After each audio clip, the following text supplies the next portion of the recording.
제가 오늘 준비한 것은 원래는 가톨릭 교회의 그 성인들의 구원론을 좀 하려고 그랬는데 지난 주간에 우리 김 목사님께서 아주 재밌는 영상을 하나 보내주셔가지고 이제 그거는 옛날부터 봤는데 그게 가짜예요, 가짜인데 이제 일론 머스크 아들하고 그다음에 대통령 막내 아들하고의 이제 노래하는 그런 모습이 있는데 그거를 만들어 버렸거든요. 그래서 아무래도 제가 지금 신학교에서 소논문을 하나 다 써놨는데 그 소논문하고 이렇게 연결이 되어가지고 오늘 키워드만 몇 가지만 소개해서 여러분들이 유튜브에 나오는 것을 좀 생각을 깊게 하시고 봤으면 좋겠어요. 이게 다 여러 가지 잘못된 게 있어서. 근데 제목은 포스트 모던적 상황에서 성경적 예배 회복이라고 했습니다. 근데 왜 이거를 한 이유 중에 하나가 우리가 예배 회복하면은 우선 첫째로 찬양에만, 찬양 사역자들이 찬양을 중점으로 하는 걸 가지고 예배 회복이라고 그러는데 그건 일부예요. 일부입니다. 근데 일부인데 그 일부만 가지고 얘기하는 게 아니라 전반적으로 성경에서 이 찬양에 대해서, 예배에 대해서 어떻게 설명을 하느냐, 그 얘기를 좀 말씀을 좀 드리고 싶습니다. 그래서 뭐 서론적으로는 현대 사회는 포스트 모더니즘이라는 복합적이고 다면적인 특성을 지닌 시대적인 상황 속에 놓여 있다 이게요. 이게 다시 말하면 모든 것이 가능하고 모든 것이 가능하지 않다. 뭐 이런 아주 복잡다단한 그런 내용이겠죠. 그래서 절대적인 진리 해체, 합리주의 비판적 성찰, 주관성과 경험의 강조, 그리고 다양성과 다원주의 확산은 교회와 예배에도 지대한 영향을 미치고 있다 이게. 우리 교회, 특별히 이 소위 우리가 잘 부르는 오렌지 카운티나 LA 카운티에 있는 이 한인 이민 교회의 예배를 봤을 때는 그 예배 자체가 상당히 우리는 알게 모르게 이런 포스트 모더니즘의 그 상황 속에서 많이 지나고 있어요. 그래서 이거를 좀 깨우치고 싶고, 이러한 포스트 모던적 상황 속에서 예배는 단순히 전통을 답습하거나 개인의 취향을 만족시키는 것에 접어 진정한 영적 갈급함을 해소하고 교회의 본질을 회복하는 게 주요한 통로가 되어야 된다는 얘기입니다. 그 다음에 목적은 포스트 모던적 상황에서 예배가 미친 영향을 분석하고 이에 대한 성경적 예배 원리를 재조명하여 오늘날 미국 한인 교회 예배가 나아갈 방향을 제시하고자 하는 것이 이제 제 논문의 주요 요지입니다. 자, 그러면 목적은 뭐냐? 포스트 모던의 예배 형태는 그 내용 그리고 참여자들 인식에 깊은 변화를 가져왔고 전통적인 권위와 약화의 약화는 설교의 권위를 약화하고 개인의 각각의 감각적 경험과 정서적 만족을 추구하는 경향은 예배를 오락적으로 요소의 변질을 하므로 그런 위험을 나타내고 있다는 게. 그러니까 예배 자체가 하나님께 찬양과 영광과 또 말씀 선포를 통해서 이게 이어지는 것이 아니라, 그래서 저는요, 여러분들 어떻게 생각할지 모르지만은 이 장례식도 이게 장례 예배라고 하는 것 자체도 이거 맞지가 않다고 생각을 합니다. 장례식은 장례식이고 하관식은 하관식이지 이것이 장례 예배, 결혼 예배, 이 예배가 될 수가 없는 거예요, 그게. 근데 많은 사람들이 잘못해서 요즘에는 천국 환송 예배까지 이렇게 얘기하는데 그거 잘못된 거예요, 그거. 제가 보기에는 그런 것 같아요. 이 천국 환송 예배가 누가 누구 환송하느냐, 이게 우리는 하나님 앞으로 가기 때문에 하나님의 주권 속에서 우리 모두가 하나님께 가는데 내가 물론 어떤 그 관계적인 의미에서는 그렇게 얘기할 수가 있지만은 왜 거기다 천국 환송 예배라고 이렇게 짓는 거예요? 예? 장례식, 입관식, 하관식. 이게 예식 아니야. 결혼 예배까지는. 왜 결혼이 예배가 되느냐, 이게. 예? 이 결혼 예배라고 강조하게 되면 우리는 알게 모르게 가톨릭 신조로 더 되돌아가는 그런 영향이 있단 말이에요. 자, 그런 얘기고, 시간 관계상, 제가 하는데, 포스트 모더니즘의 상황의 주요 특징은 예배의 어떤 측면에 영향을 미치고 있는가? 이건 이제 질문들인데, 제가 바라는 논지는 다른 게 아니라, 본 논문은 포스트 모던 시대를 살아가는 성도들이 하나님의 임재를 경험하고 예수 그리스도를 통한 구원의 기쁨을 누리며 성경적 진리 위에 굳건히 서는 예배를 드릴 수 있도록 실제적인 방향을 제시하는데 그 목적이 있다는 얘기. 요 한마디가, 이 논지 자체가 우리 예배의 총체적인 그 주관과 그 목적을 여기서 설명하고 있는 것입니다. 자, 그러면 여기서 이제 제가 지금 설명드리고 이 네 개를 간단하게 설명드리겠는데, 왜 그러면 현대 교회의 문제가 뭐냐 했을 때 첫 번째는 탈권위주의 및 해체 운동이라는 얘기예요. 그러면 절대적인 진리, 보편적인 이성, 거대 서사의 해체를 주장하며 모든 형태의 권위를 도전한다. 이게 탈권위주의가 이 세대에 포스트 모더니즘에 너무 이렇게 하다 보니까 어떤 면에서는 이 권위주의를 좀 반대하고 좀 권위주의를 좀 안 했으면 좋겠다라는 것까지는 좋은데, 이것을 너무 강조하다 보니까 말씀의 권위가 떨어져 버리는 거예요. 하나님의 말씀의 권위는 최고의 들. 그러니까 가톨릭 교하고 우리 개신교라고 하자면 기독교죠. 가톨릭 교하고 기독교하고 다른 게 뭐냐면 성경하고 전통을 똑같은 위치에 줍니다. 가톨릭 교회는. 근데 결정적인 순간에서는 하나님의 말씀이 위로 가야 되는데 하나님의 말씀이 위로 가지 않고 가톨릭 교회의 전통이 위로 간다는 얘기. 그럼 가톨릭 교회의 전통은 누구냐? 교황이라는 얘기입니다. 그 옛날 교회사를 살펴보게 되면은 옛날의 교회사에서는 완전히 교황은 하나님을 대언하는 대언자로서 절대 무오하다고 했습니다. 그러다가 너무 교황들이 문제를 많이 일으키니까 그 다음에 이걸 어떻게 변경시켰냐면 교황이 교회 일을 할 때는 절대 무오하다 이렇게 얘기해버린 거예요. 사람이 로마서 3장 23절이나 6장 23절이 나온 것처럼 사람이 어찌 이렇게 무오할 수가 있느냐 이게. 이 세상에 완벽한 사람은 하나도 없대? 하나 정도는 있다. 아니잖아요. 이 완벽한 사람은 이 세상에 있을 수가 없는 거예요. 네? 로마서 3장 23절에 그렇게 나왔잖아요. 그러니까 실질적으로 우리가 얘기하는 것은 이 현대교회가 문제는 탈권위주의를 너무 하다 보니까 이 절대적인 진리에 대해서 거부하는 겁니다. 그리고 모든 것이 보편적인 이성 이런 걸 얘기하고, 이 예배는 이는 예배에서 전통적인 형식, 성직자의 권위, 그리고 성경 말씀의 절대성에 대한 회의로 이어진다는 얘기입니다. 자, 그 다음에 두 번째로 된 것이 주관성과 경험의 강조가 되어 있네요.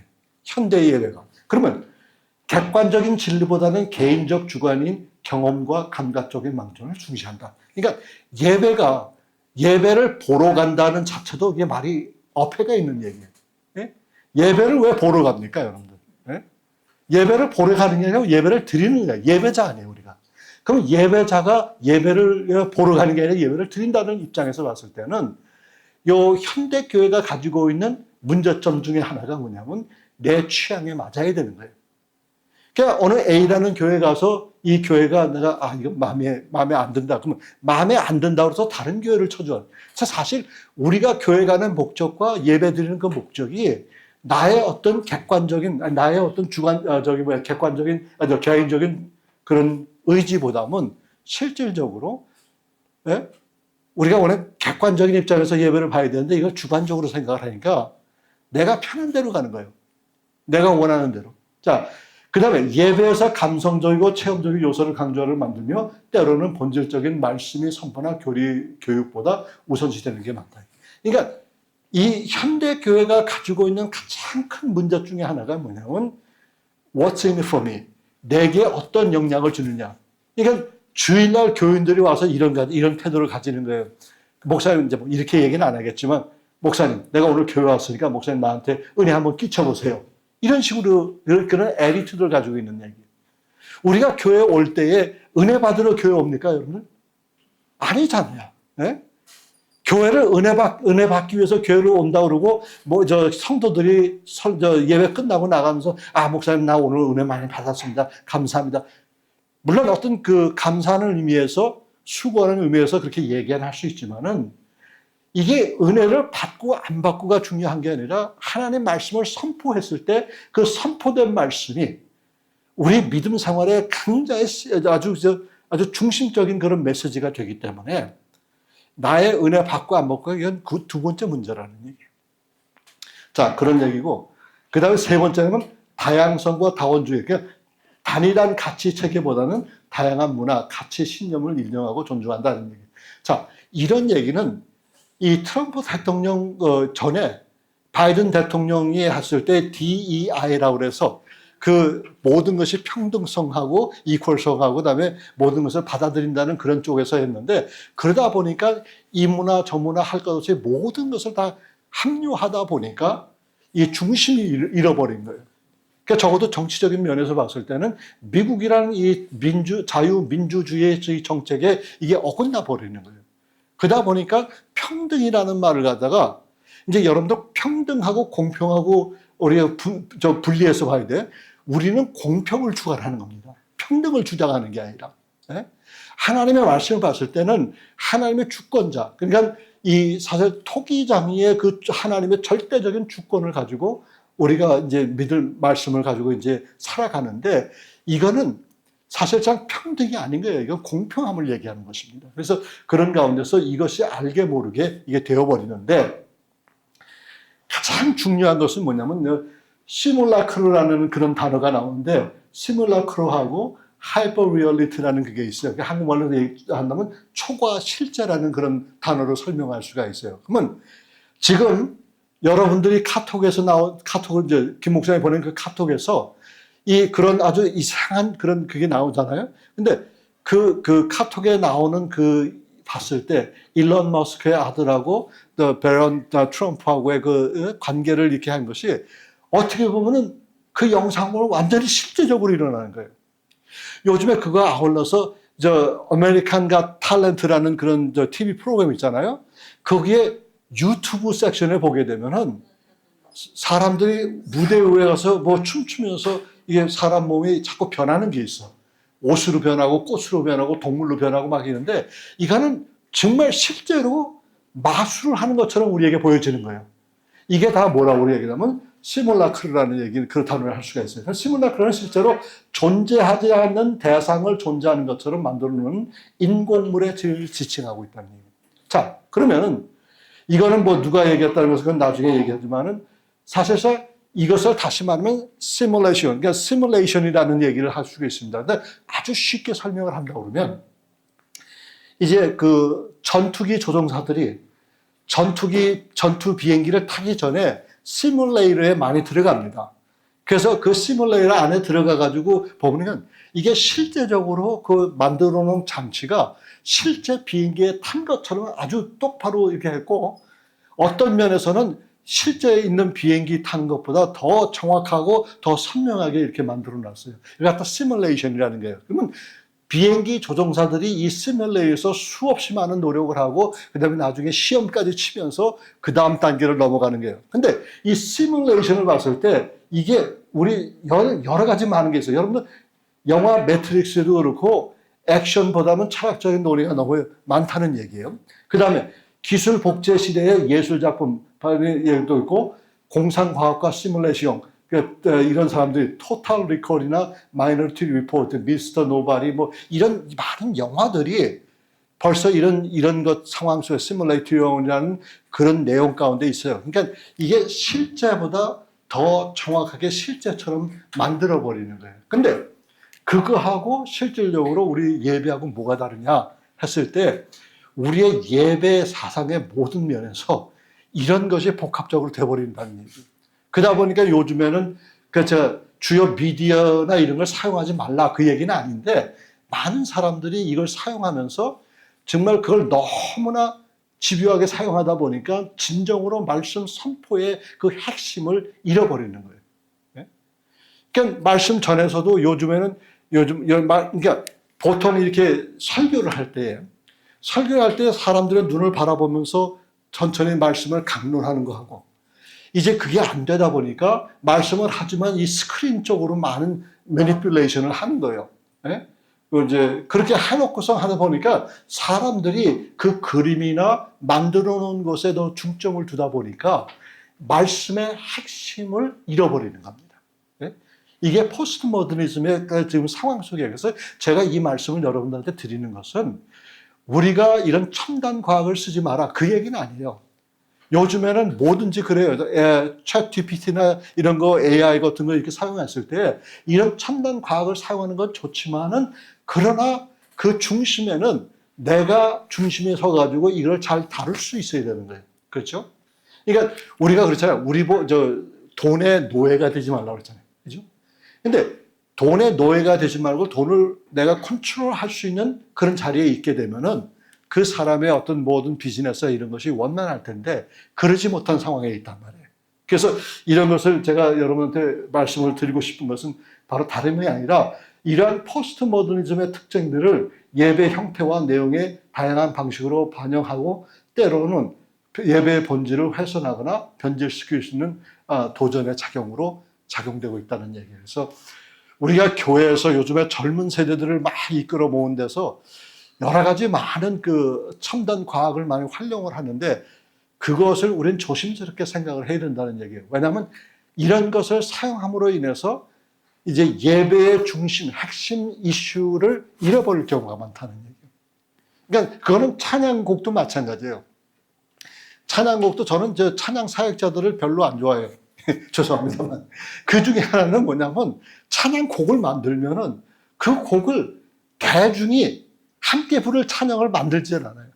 자기네만 부를 수 있는 그런 이렇게 만든단 말이에요. 그러다 보니까 뭐 싱커페이션도 많이 들어가고 곡도 많이 넣고 그러니까 아까 목사님이 얘기했지만은 저 같은 경우는 이 음량, 이 음폭이 상당히 낮아요. 하이음 갈 때면 이게 완전히 목소리 가는 그런 음을 한단 말입니다. 근데 이 옛날에 이렇게 쭉 찬송가나 이런 걸 쭉 봤을 때는 대중이 부를 수 있는 그 곡을 만든 것이 이 우리 기독교회사를 통해서 이제 본단 말이에요. 그런데 요즘에 이 찬양 사역자들은 자기네만 부르기를 원하고 그런 기술이 있는 사람만 부를 수 있는 그 곡을 만들어내는 거예요. 근데 더 큰 문제는 뭐냐면 그거를 대중에서 함께 부르려고 그냥 목 놓아서 함께 따라 부른단 말이에요. 각자 물론 하나님께서 그 탤런트하고 그 어떤 기술과 여러 가지 기프트를 준 건 사실이지만 모든 사람이 예를 들면 송정미 사모처럼 이렇게 찬양 사역자가 아니잖아요. 우리 교수님처럼 그런 목소리 좋은 목소리 하는 게 아니잖아요. 근데 제가 우리 집사람하고 딱 한 가지 제가 집사람 못 따라가는 게 있어요. 그 못 따라가는 게 뭐냐? 찬양하는 거야, 목소리. 절대로 못 따라가요. 난 죽었다 깨어나도 못 따라갑니다.